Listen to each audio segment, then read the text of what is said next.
Well, I think that my participation in TCFN and coming back to North Carolina and sharing with my board and my staff that there were in fact community foundations now throughout our country, but also throughout all of Europe, Eastern and Western, made my board realize that we were part of an important movement.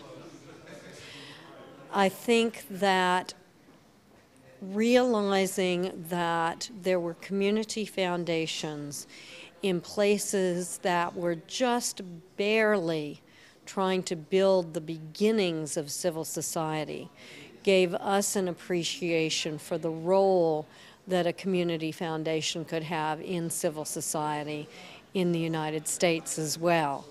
So where we probably thought that we were going to come and inform our European colleagues, in fact, all of the learning flowed in the other direction. For 21 years, I worked with a community foundation in a 4-county area of North Carolina, and TCFN was a major influence in my life for the last 8 years of that.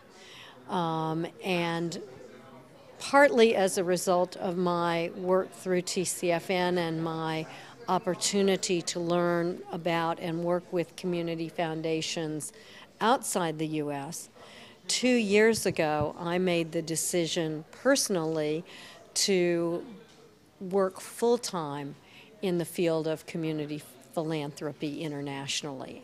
So I stepped down from my position in North Carolina, and I now work internationally with philanthropy through an organization called Synergos and part-time on my own. Could you give us a short story in connection to the TCFN? Sure. In my new work, I do work with emerging community foundations around the world.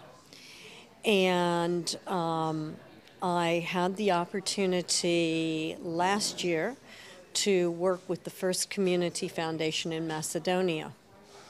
As part of that, I had to give a complete orientation to their board. They had no idea what a community foundation was, really beginning at the very outset.